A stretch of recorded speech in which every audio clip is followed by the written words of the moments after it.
Hi friends, நான் என்னோட freelancing ஜேர்னியில் இப்போ ஒரு 4+ டிஃப்ரெண்டான பிஸ்னஸ் ஓனர்ஸ்க்கு நான் என்னோட வெப்சைட் டெவலப்மெண்ட் ப்ராஜெக்ட்ஸ் பண்ணி கொடுத்து என் பிஸ்னஸ் ஸ்கேல் பண்ண ஹெல்ப் பண்ணிட்டு இருக்கேன். ஸோ இப்போ என்னோட ரீசென்ட் கிளைண்ட் வந்து ஒரு ரியல் எஸ்டேட் பிஸ்னஸ் ரன் பண்ணிட்டு இருக்காரு. அவருக்கு வந்து அவரோட பிஸ்னஸை க்ரோ பண்ணுறதுக்கு ஒரு என்கொயரி ஃபார்ம் வச்சு ஒரு லேண்டிங் பேஜ் மாதிரி கிரியேட் பண்ண சொல்லி என்கிட்ட அப்ரோச் பண்ணியிருந்தாரு. அந்த பிஸ்னஸோட வெப்சைட் நம்ம கம்ப்ளீட் பண்ணிட்டு நீங்கள் டேரெக்டாக அவர்கிட்ட ரீச் பண்ணிட்டு டிசைன்ஸ் ஓகேவா ஆர் எனி ஃபர்தர் சேஞ்சஸ் எதாவது சொல்கிறீங்களான்னு கேட்கறதுக்காக சேலம் இன்னைக்கு டேரெக்டாக விசிட் பண்ணியிருந்தேன்.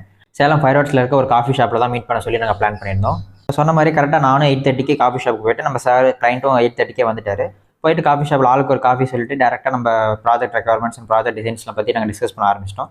ஃபர்ஸ்ட் அப்ரோச்லேயே டேரெக்டாக அவருக்கு கிளைண்ட்டுக்கு வந்து டிசைன்ஸ் வந்து ரொம்பவே பிடிச்சி போயிடுச்சு. அண்ட் சில பல சேஞ்சஸ் மட்டும் நாங்கள் ஆட் பண்ணி சொல்லியிருந்தார். அவரோட மெயின் பர்பஸ் ஆஃப் வெப்சைட் வந்து டேரெக்டாக ஒரு என்கொயரி ஃபார்ம் வந்து அவருக்கு ஃபில் பண்ணணும். என்கொயரி ஃபார்மில் சில பல சேஞ்சஸ் மட்டும் நாங்கள் ஆட் பண்ணிவிட்டு அண்ட் டிசைன்ஸில் 1 or 2 கரெக்ஷன்ஸ் மட்டும் என்கிட்ட சொல்லியிருந்தாரு. இதே மாதிரி உங்களுக்கு உங்கள் பிஸ்னஸை வந்து வெப்சைட் கிரியேட் பண்ணி உங்களோட பிஸ்னஸ் ஸ்கேல் பண்ணி ஆன்லைன் ப்ரெசன்ஸ் வந்து இன்க்ரீஸ் பண்ணும் அப்படின்னு நினச்சிங்கன்னா feel free to contact me. நான் உங்களுக்கு பெஸ்ட் அண்ட் அஃபோர்டபுள் ப்ரைஸில் வெப்சைட் பண்ணி தரேன். அண்ட் இனிமேல் கொஞ்சம் ரெகுலராக வீடியோஸ் போட ட்ரை பண்ணுறேன். நம்ம பேஜை மறக்காம ஃபாலோ பண்ணி வச்சுக்கோங்க. தேங்க்யூ.